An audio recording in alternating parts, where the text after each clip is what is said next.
Hello, this is Broncos TV. My name's Tom Latcham, and this, of course, is interim head coach Mike Eccles. His team face Batley Bulldogs on Sunday. It's a 3 p.m. kickoff at home at the Cherry Red Records Stadium in Player Lane in Wimbledon. Tickets are available, including the summertime deals, which is effectively a ticket for all 3 remaining home games, which is the same price as one general admission ticket, which is £20. So why wouldn't you want to get 3 games for the price of one, frankly? You can head over to our website and get those tickets now. Or if you can't make the game, of course, there will be updates throughout the day on social media with previews from me and all sorts of other stuff. So stay tuned to our social media for that. But before that, of course, let's find out a little bit about how the London Broncos have been preparing this week under Mike Eccles. Hello, Mike. How you doing? Morning, mate. Yeah, very well, thank you. Good man. Well, listen, Batley coming off a couple of defeats to their playoff rivals lately, although they are secure in the playoff berths. Are you fearing a backlash, or are you hoping that perhaps now they've secured a playoff place that their focus might be on that? Yeah, we'll 100% get a wounded animal reaction this week, mate. They're ready for this, don't worry. Yeah, they're a very good team, and they've not quite had the results, but they'll be ready for this week. They'll be using this as a bit of a springboard to get them back on track and to head into the playoffs with some decent form, mate. So we're doing our homework, mate, and we'll be ready. Okay, well, so you are doing your homework. Of course you are. I know quite how much detail you go into when you prep. What then would you say you're looking at as Batley's biggest strengths? They are a very well-rounded team, Tom. They're an excellent team. Everybody knows their job on the field. They're quite systematic in that. They're well-rounded in that they've got a very strong back five. They're very big in the middle, as classically Batley are. They've got 2-3 excellent halves who kick the ball very well for them and get the team around. They throw a lot of attacking shape. They've got a very good fullback who poses a massive threat for us. So, yeah, they've just got a bit of everything, actually, mate. Very big up front, strong back five, some good control in pivots, and a very, very dangerous fullback. So, they've not had the results recently, mate. But, yeah, we're ready for a very tough game. It'll be a very physical game, this. And in conversely, what weaknesses do you think that you could exploit where Batley are concerned? Well, just there isn't too many, mate. It's just going to be a case of us trying to grind them down. They're a very gritty team as well. They very seldom get blown away. They're always in games. So yeah, it's just going to be a very tough game. I think the word I use is physical. This is going to be a battle. It always is with Batley, and we're expecting exactly the same this week. Okay. How has training gone this week? I mean, you all must have been on quite a high, knowing that you had secured mathematically your status in the championship for next season, particularly after such a poor start to the season. How have you managed that? I think, I tried to keep the players very leveled over the last 4 weeks when we've had some good results, and we've been possibly, realistically safe, but mathematically I wasn't happy until we were safe. And I think the lads are just used to me saying the same thing, really, that, yeah, we're safe now, but what's next? What can we achieve next? So I'm excited to see the reaction, actually, Tom, because the job is done that we set out to do, and we've probably done it a few weeks earlier than what we expected. So that's a different challenge now. Well, yes, and indeed. And it's a case of, do they play with freedom, or do they play like they're on the beach? And how do you, as a coach, ensure that there's more freedom than beach? I'll be absolutely furious if we look like we're playing with a beach ball, mate. I told them that the job's not done till like Monday after the last game, when we can all relax. So, no, I'm determined to finish the year well. We've got the job done. There's 4 games to go. The fans deserve. We've got 3 home games, Tom, and that we was away from home for a long time. We didn't perform well early on in the season, the home games. We owe it to the fans to represent ourselves well and carry on showing them the brand of rugby we can play. And even if it's not results based, I think they'll appreciate the performance and the effort and the way, the style of rugby that the lads are playing at the minute. That's really important that we put that on display. And last week you conceded a couple to Workington, which I know frustrated you. It would have been nice to have had another nil, but unfortunately it wasn't to be. You did concede a couple. What have you been doing to tighten that up further? Well, those tries were just two individual errors, so that's easy to account for. But systematically, the team was excellent. It was really, really good, actually, because we were so dominant for 10 minutes. The first 10 minutes of the game, Workington barely in our half. And then we didn't field the kickoff, which was really poor from us. And then that ensued 17 tackles in a row that we had to make off the back of that.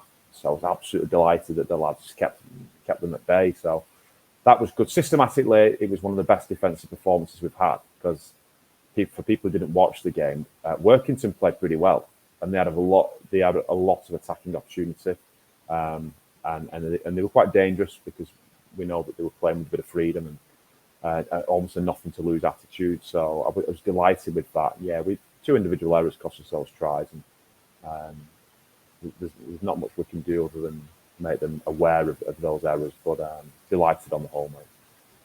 And what is the team news for Batley? This match, by the way, sponsored by our friends My Group Solutions. Hope they have a great day. What can they expect, and what can all the other fans expect in terms of squad news? Calum Gahan will be back in the fold. Great. So we've got he's certainly in the 21-man squad.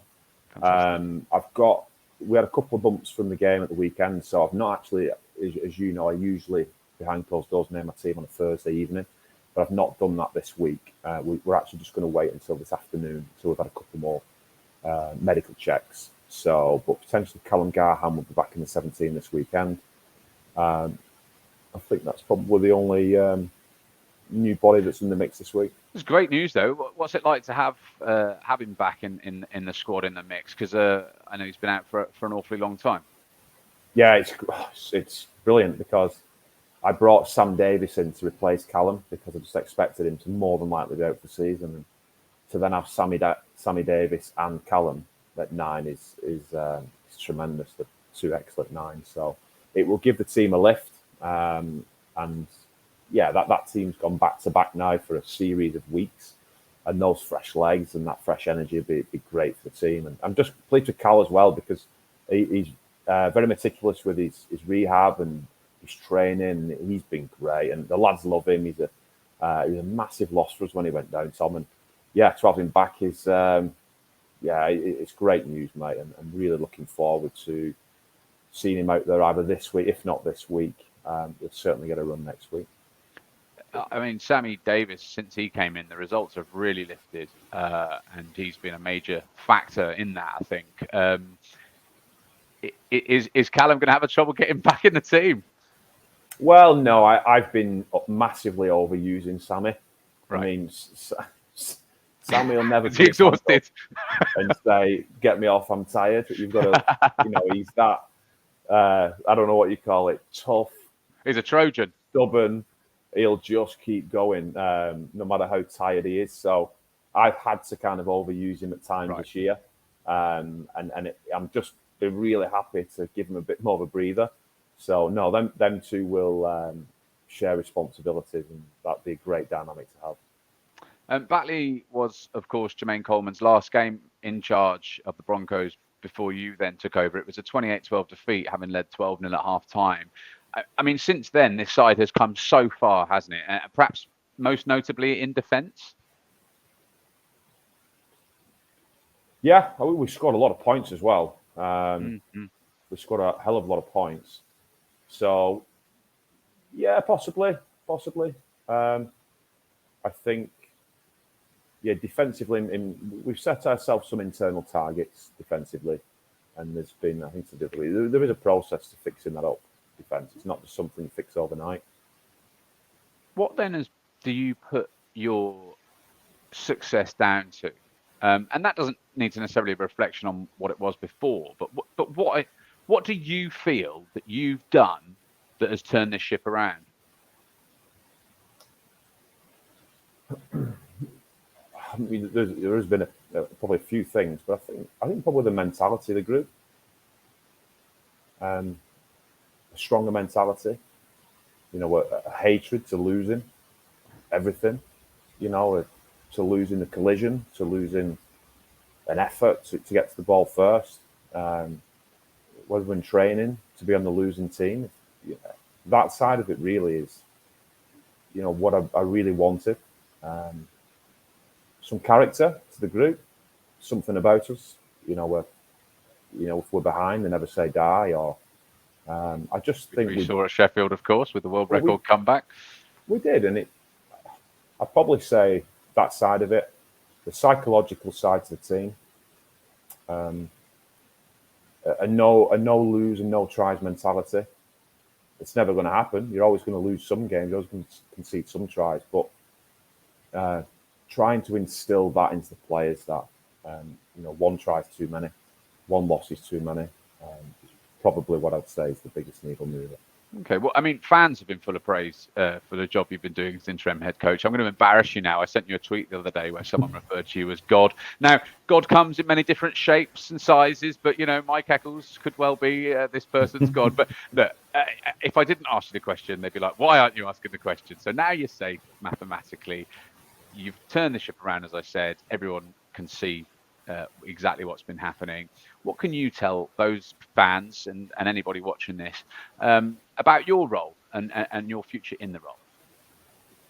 Yeah, I'll be at the club next year. It's just a matter of what capacity. We're just working through that at the minute. And as you said, we have been working through it for a series of weeks now when we felt realistically we were safe, but mathematically we weren't. And Sunday brought about mathematical safety. So we've pressed go on a lot of things this week in terms of my position, in terms of recruitment, retention. That's all go now. And like I said, we are a few weeks ahead of it. It's not all just been Monday morning that we've picked it up. But we did have to be realistic too. 4 weeks ago, we were still in a relegation battle. And I think the minute after Bradford, we felt, okay, we can start to get ahead of things. The minute we beat Halifax, it was okay. We can push things further. And as of Monday, it was let's get things signed off. So it's been that type of process, Tom. I can't tell you much more than that at the minute. But all I can say is that things have been moving very, very quickly in terms of everything I spoke about, infrastructure of the club, my position, the coaching position in general, the team, the backroom team, recruitment, and most important for me, retention. Well, it all sounds very positive, and I think Broncos fans, if you are able to make it down to the Batley Bulldogs game, to sort of will the boys on to the end of the season, to congratulate them for turning it round after a difficult start. The game is Sunday. It's 3:00 kickoff. It's sponsored by My Group Solutions. It's obviously at home at the Cherry Red Record Stadium in Wimbledon. You can get tickets, summertime deals, Gold Lounge deals, all available on the website. Those summertime deals are really great. It's the last one we're going to offer, actually. It's the same price as a general admission for all your remaining 3 fixtures. That's £20. But if you can't make it, of course, we're always going to be here. Updates on social media with me, Tom Latcham, bringing you through that throughout the game. I'm watching these boys, hopefully, get some more wins between now and the end of the season. So, Mike, wish you all the best. Thank you for your time and take care. Thanks, Tom. Cheers.